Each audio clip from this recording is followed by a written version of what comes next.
Listo. Pues les decía justamente la parte de que, pues, si tienen esa suma de senos y cosenos, ustedes la podían graficar, que nada más es lo único que no aparece bien en esta página. Es con aquí un eje que sería el coseno de omega t y acá uno que sería el seno de omega t.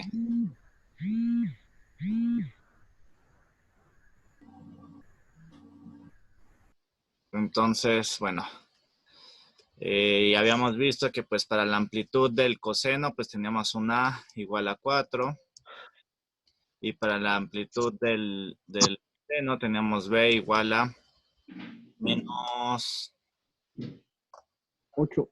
menos 8, sí, gracias. Entonces aquí era menos 8. De tal manera que podíamos graficar esto así y el ángulo nos iba a quedar aquí como θ igual a 63.43 grados.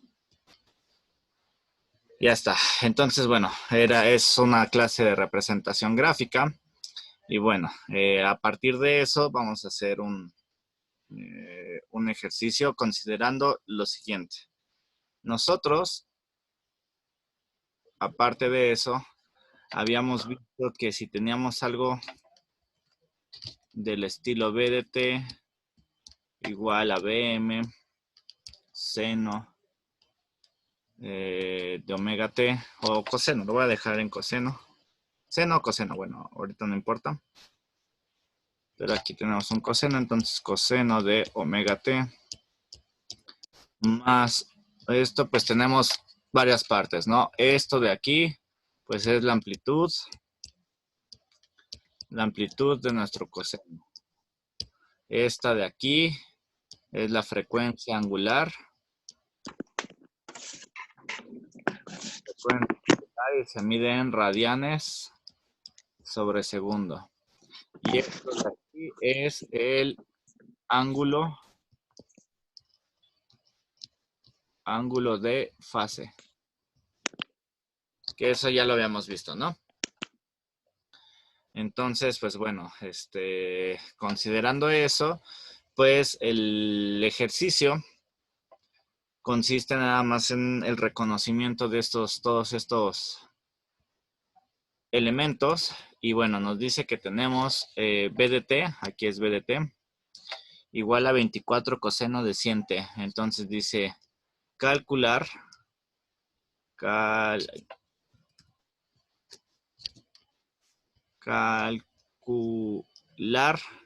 la amplitud, el periodo, la frecuencia del senoide, aquí dice del senoide.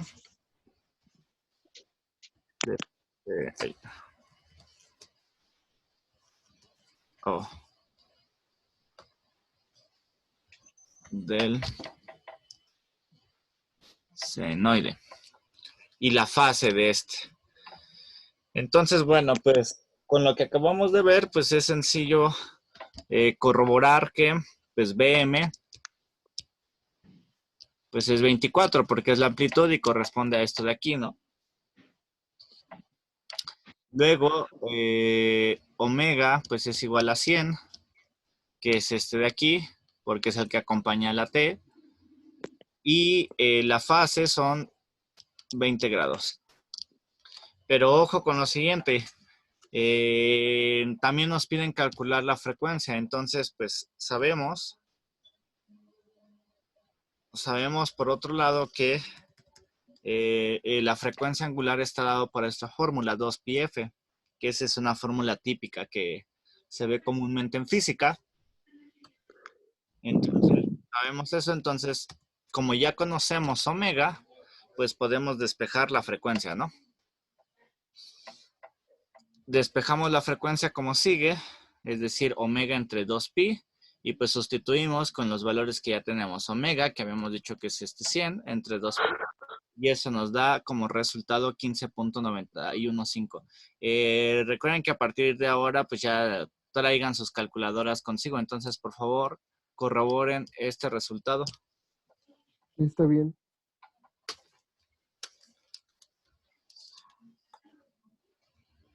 Los demás. Sí, está bien. Ay, profe. ¿Ese resultado siempre va a dar así sea radianes o en grados o solo en radianes? ¿Cómo? ¿Ese resultado solo va a dar si se saca en radianes o también va a dar si se saca en grados? Pero es que aquí no estamos metiendo... bueno, ¿a qué te refieres con grados o radianes? Es que bueno, yo ahorita mi calculadora la tengo en radianes, pero mi pregunta es, si la cambio a grados, igual me da los 15.91. Ya, sí, también te lo da. Sí, Ok. sí, no importa. Sí, porque a final de cuentas el que ya está por defecto en radianes es este de aquí. Bueno, en radianes ya está por defecto. Ok, sí lo preguntaba por como en el anterior en la gráfica daba los resultados en radianes y grados. Sí, Para ok, si hay ok. alguna. Ok, sí. Bien, entonces, pues con eso podemos hallar la frecuencia e inclusive podemos hallar el periodo. Recordemos que el periodo pues está descrita por esta fórmula porque es el inverso de la frecuencia. El periodo es el inverso de la frecuencia o la frecuencia es el inverso del periodo. La clase pasada les mencioné acerca de cuál es la diferencia de cada uno entre frecuencia y periodo, o la antepasada, no recuerdo. Y entonces, pues podemos calcular el periodo pues ya como 1 entre la frecuencia y pues es 1 entre 15.915 Hz. Recuerden que la frecuencia, las unidades de la frecuencia son Hz y las unidades del periodo es segundos. Entonces igual, porfa, corroboren este dato.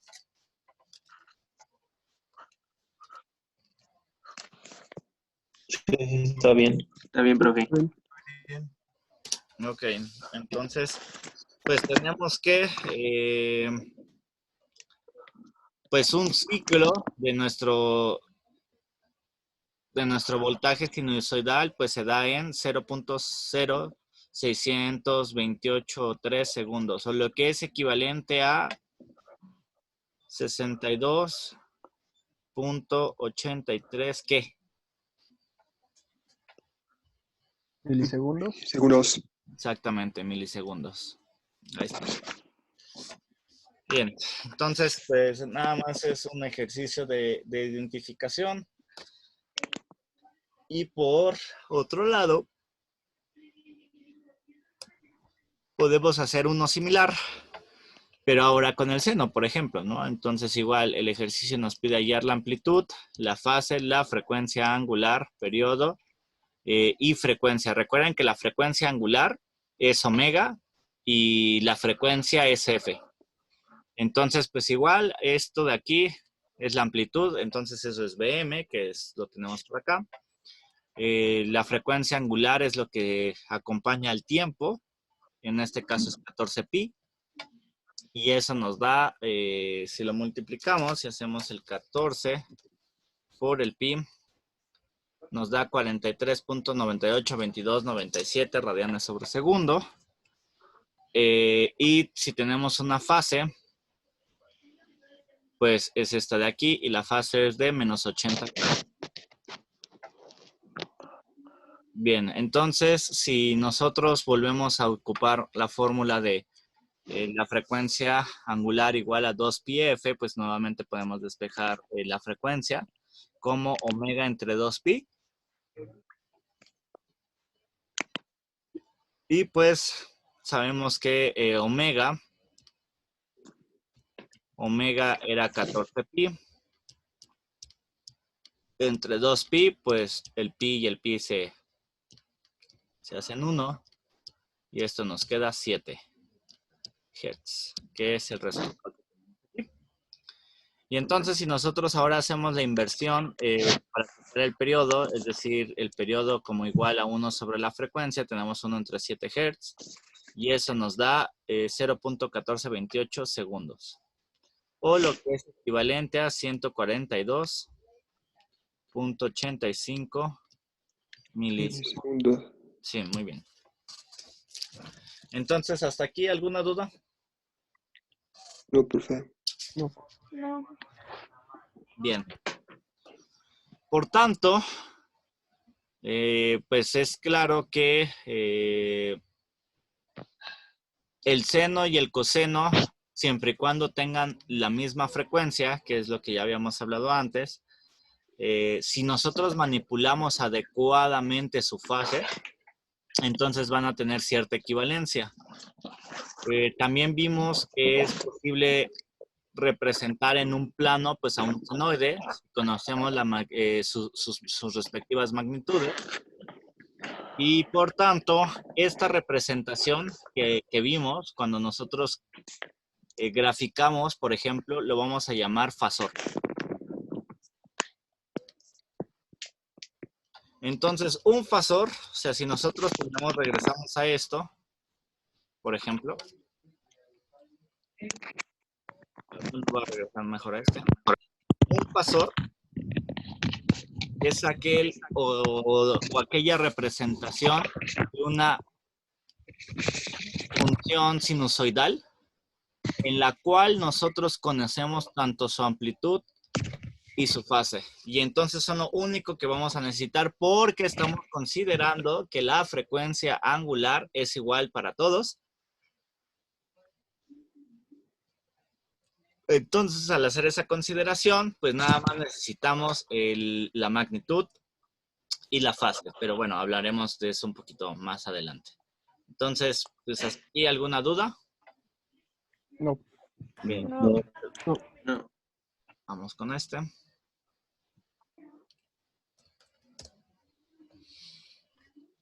Y bien, bueno, pues antes de entrar a profundidad a los fasores, como los fasores son una representación por completo compleja, pues primero hay que dar una breve introducción, un breve repaso acerca de los números complejos, que también ya les había pedido que lo repasaran y que seguramente lo hicieron. Entonces, como los fasores son una aplicación muy común en circuitos, y requieren completamente de esta parte de los complejos, al menos que se entienda lo básico, pues bueno, vamos a hacer un breve repaso. Entonces recordemos que la forma en la que nosotros podemos escribir un fasor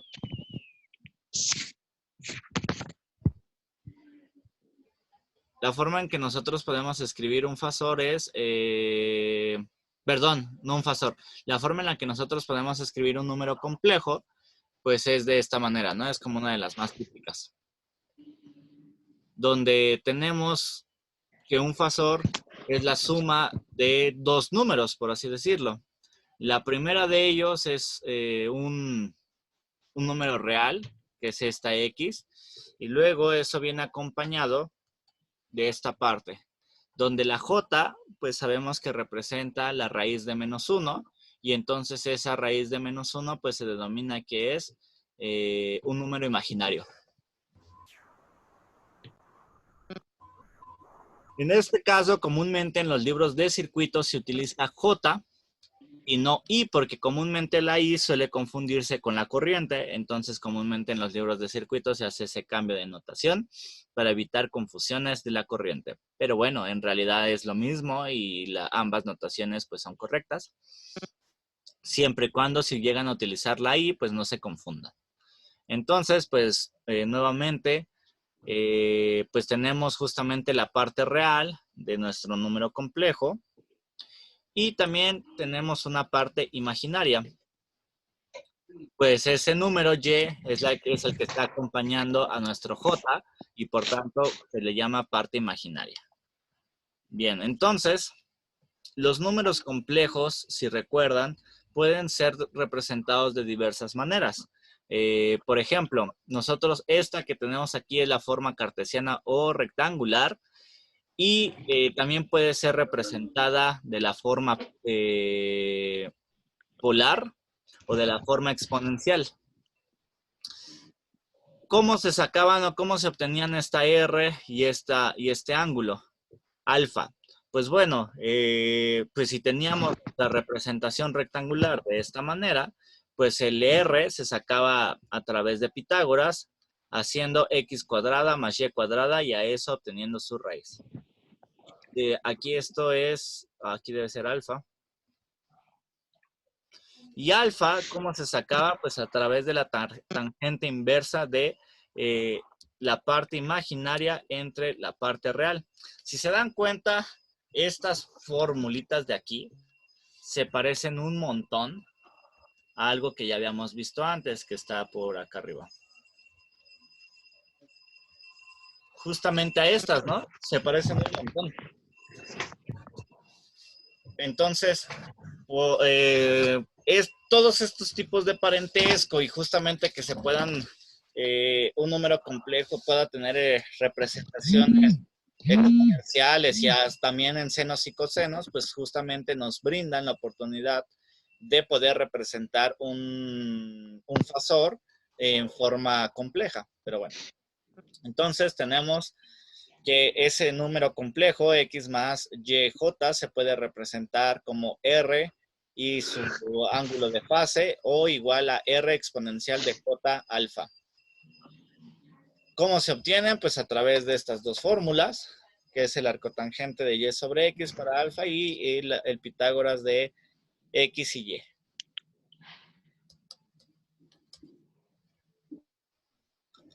La forma inversa, nosotros llegásemos a tener en lugar de x y y, ahora tuviéramos alfa y r, es decir, en lugar de ir de aquí para acá, en la representación, ahora vamos de derecha a izquierda. Entonces, pues x se obtiene como r coseno de alfa y y se obtiene como r seno de alfa. Entonces, de tal manera que también es posible, si ustedes hacen esa sustitución en esta parte de aquí, sustituyen el x. Ahí. Sustituyen x, o sea, tienen esto y sustituyen x como r coseno, pues van a tener r coseno de alfa más y, pero y es r seno de alfa. Y todo eso por j. Si ustedes factorizan la r, pues van a tener r que multiplica el coseno de alfa más j veces el seno de alfa.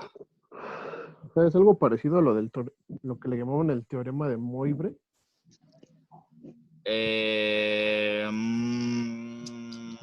En realidad, más bien, esto viene de la representación de la forma de Euler. Ah, sí, sí. Ah, bueno, es que más o menos me acuerdo con algo así sacabas raíces cuartas, quintas y todo eso. Se puede. Sí, cuando lo tienes de esa manera, se pueden sacar todas las raíces que quieras. Pero bueno, en este caso no es tan necesario meternos en eso, pero pues la raíz, una cosa muy bonita cuando cambiamos de representación es que la raíz ya no se calcula como, bueno, en la raíz en las fases, en los ángulos, perdón, en los ángulos de fase, por ejemplo, ya no se calcula como si fueran una raíz, o sea, ya no se saca la raíz del ángulo, sino lo que se hace es dividirlo entre 2, es la raíz cuadrada, dividirlo entre 3, la tercera raíz, o así sucesivamente. Entonces, eso es las ventajas que nos permite este tipo de representaciones. Pero originalmente, pues, esto de aquí, pues viene más que nada de la representación de Euler, de un número complejo. ¿Sí, sí? Ah, ok, sí. Ahora, ¿dónde dejé mi plumita? Bien. Pero, pues sí, ya la parte de lo de Moivre, que es lo correcto, está en francés, pero bueno, esta parte de Moivre, pues sí, es nada más ya una extensión, más bien así lo llamaría, una extensión de cuando tú lo tienes ya en esta forma para sacar, por ejemplo, pues potencias o raíces. Ah, bueno. Bien. Entonces, pues es claro que una vez que nosotros tenemos una de estas formas, cualquiera de estas, tienen ventajas y desventajas cada una de estas representaciones. Dependiendo de la representación, nos van a permitir una versatilidad, una mejor versatilidad respecto a cómo operar. Por ejemplo, la forma más sencilla de operar la suma entre dos números complejos, es decir, si nosotros ahora tenemos este número complejo 1 y este número complejo 2 y los queremos operar sumando, entonces la forma más sencilla de hacerlo pues es a través de esta suma directa, es decir, las X o la parte real se suma reales con reales y la parte imaginaria se suma imaginarios con imaginarios. De tal manera pues que la suma es directa, ¿no? No tiene mucho problema. A diferencia de si lo hiciéramos en una representación, por ejemplo, de este estilo, la suma ahí no es tan directa. Entonces hay que tener mucho cuidado. Es decir, si nosotros lo tenemos así y aparte hacemos Z1 igual a R1 alfa 1 más Z2 igual a R2 alfa 2, la suma de esto no sería R1 más R2 ángulo de alfa 1 más alfa 2. Eso no es cierto. Entonces, por eso, la suma es muchísimo más fácil aquí. Entonces, recuerden, la suma así no está, no es correcta.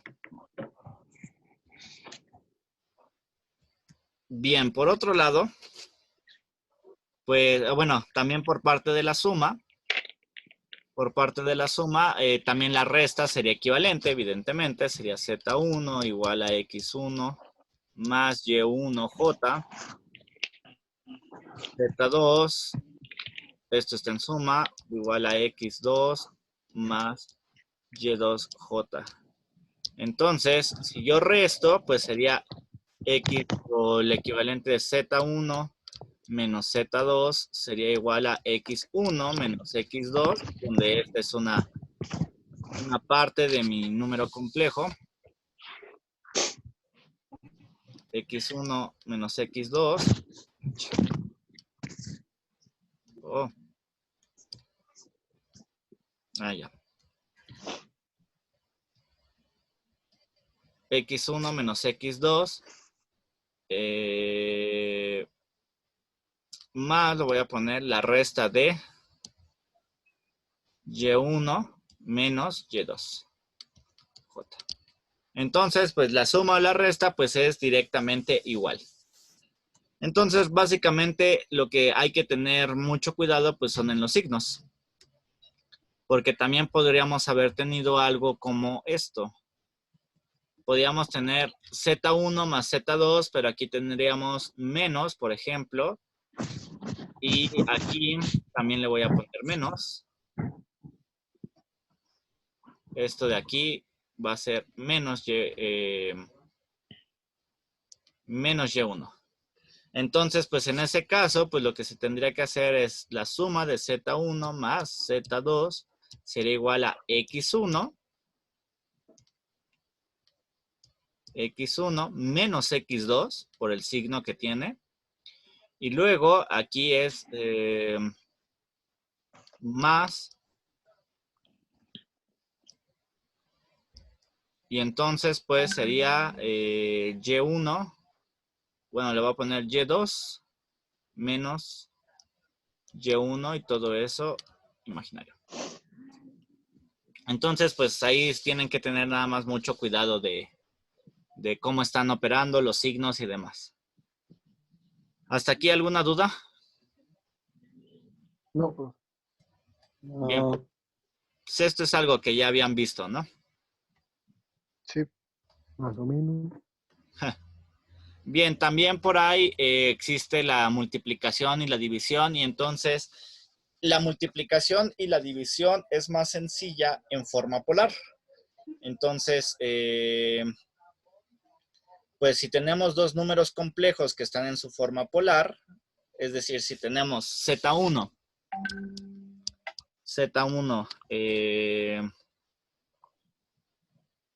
igual a R1 alfa 1 y luego Z2 igual a R2 alfa 2, entonces la multiplicación de Z1 por Z2, pues es esto de aquí. Justamente eso de aquí. Entonces, si se dan cuenta, pues en este caso, lo que se multiplican directamente son los radios, pero los ángulos se suman. Entonces, hay que tener mucho cuidado. Si nosotros tuviéramos la representación de esta forma y quisiéramos hacer Z1 por Z2, pues entonces habría que hacer todo el rollo, es decir, Y1J por X2 más Y2 J. Y entonces, como siempre, pues habría que multiplicar este por este, más este por este, y luego este por este, más este por este. Y después hacer la simplificación, como si multiplicáramos dos polinomios. Entonces, pues esa multiplicación es un poquito más complicada. Entonces, si nosotros pasamos directamente la representación a una forma polar, pues la multiplicación y división son mucho más sencillas, ya que la división pues está dada como R1 entre R2 y el ángulo de fase pues es alfa 1 menos alfa 2. Bien, entonces pues bueno. Vamos a retomar ahora también esta representación que es en la forma de la suma de senos y cosenos. ¿Están de acuerdo que habíamos visto que si lo teníamos en forma polar teníamos X más Y, J? Entonces, dijimos que esto de aquí es la parte real de Z1. Y esto de acá, pues es la parte imaginaria de Z1. Entonces, si nosotros tenemos ahora esta representación en seno y coseno, pues la parte real de Z, así como está, pues sería R coseno de alfa. Y la parte imaginaria de Z sería pues R seno de alfa, ¿no? Entonces, si tenemos ahora eso por separado, pues es equivalente a que si yo lo tengo en esta representación, pues nada más diga, ah, pues sí, así como lo tengo aquí como una generalización de Z, pues es equivalente a decir que la parte real de Z, pues es equivalente a tomar la parte real de esta representación, que es R e a la J alfa, y la parte real, la parte imaginaria de Z, pues es equivalente a nada más decir, pues es igual a la parte imaginaria de esta representación, como una generalización de J alfa. Pero por otro lado, también yo ya había sacado que en otra representación la parte real es igual a esto, entonces es esta igualación, y la parte imaginaria con su igual también, que es esta representación. Entonces, sacando esa representación, esa igualdad, nosotros podemos operar o quedarnos con la parte real. ¿Por qué? Pues la parte real nos va a permitir operar de una forma más sencilla y a priori vamos a considerarlo, nos va a permitir operar sin la necesidad de ir directamente con la parte imaginaria o representarla directamente. Pero bueno, entonces, eso es para que lo consideren, ¿no? Es importante porque ahorita lo vamos a utilizar.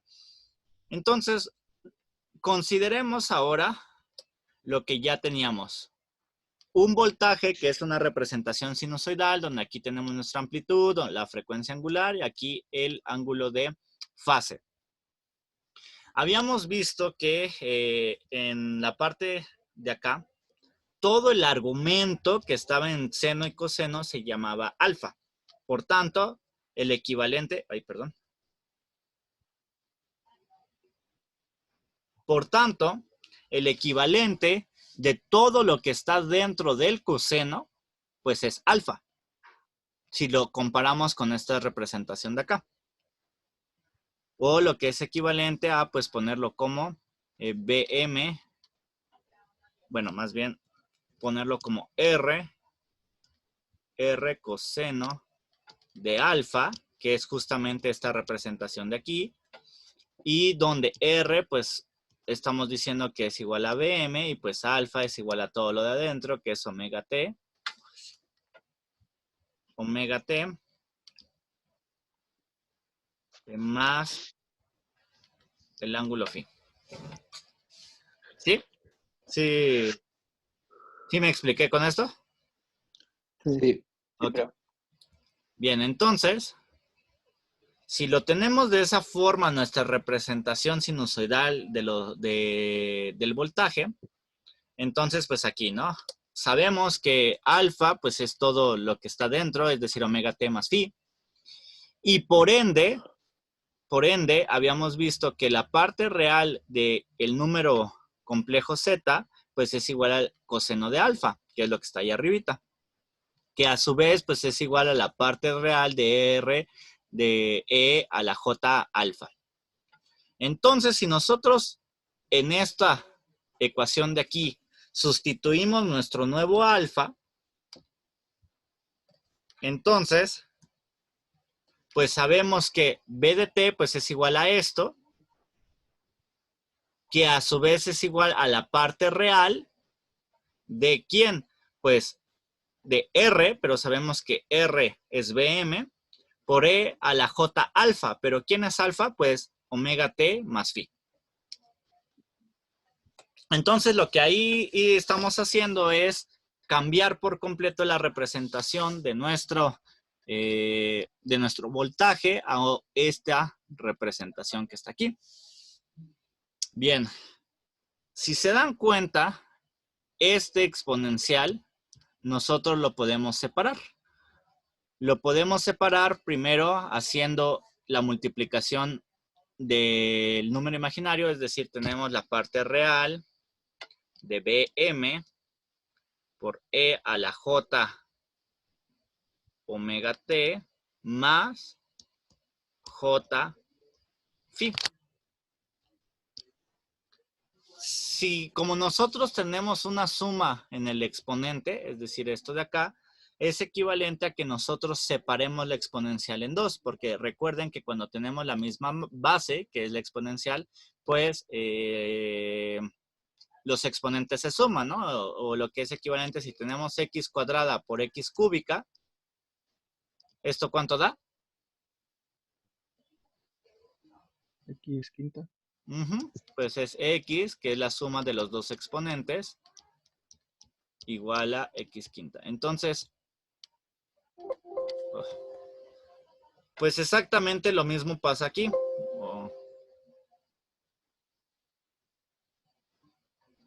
Okay. Exactamente lo mismo pasa aquí. No, nosotros ahora partimos de que lo tenemos de esta forma y entonces lo ponemos en esta de acá. Entonces nosotros tenemos bien separado ahora que el B de t pues es igual a la parte real de Bm por la exponencial de J phi, que es el ángulo de fase, por la exponencial de E a la J omega t. Si se dan cuenta, aquí esta parte de aquí separa lo que es la frecuencia angular del tiempo y esta de aquí separa la fase, las tiene por separado. Entonces, alguien muy inteligente llamado Proteus, se le ocurrió que si yo renombro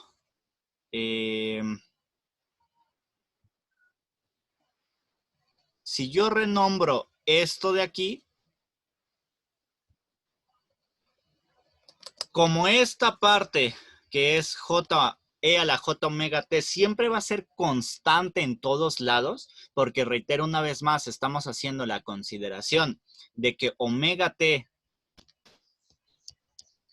es constante. Estamos considerando que no cambia, no importando todos los elementos que haya en un circuito, omega t va a ser constante, no importando que haya capacitores, no importando que haya inductores, resistencias. Entonces, consideramos que es constante, entonces a Proteus se le ocurre hacer lo siguiente. Pues a esta parte de aquí, que esto sí puede ir cambiando, la amplitud puede cambiar y el ángulo de fase puede cambiar, como lo vimos en el ejemplo anterior cuando sumamos un seno y un coseno. Entonces, como eso sí puede cambiar, lo que hizo él fue renombrar esa parte. Y entonces lo único que hizo fue renombrarla de esta manera. De aquí. Que es B, esta B que tiene como doble raya, ya significa que es un B que está en la parte de la frecuencia, ya no está en la parte del tiempo, porque hasta aquí, nosotros todavía tenemos tiempo. Tenemos una función del tiempo. En cuanto nosotros nada más separamos esto de aquí por aparte y lo manejamos independiente, que es esto de acá, pues dejamos de tener cualquier cosa del tiempo porque lo separamos y ahora estamos completamente en el dominio de la frecuencia. Entonces, si se dan cuenta, esta representación, pues es una representación exponencial de un número complejo. Y así como lo habíamos visto antes, cuando tenemos BME a la J phi, que nosotros lo habíamos visto como RE a la J alfa en el repaso, pues habíamos visto que esto es igual a R alfa. Entonces, siguiendo lo mismo, pues podemos representar esta parte de acá igual a BM y el ángulo de fase por separado. Entonces, ¿hasta aquí alguna duda? No, profe. Bien, pues hay que reiniciar, por favor, la conferencia porque se va a acabar el tiempo.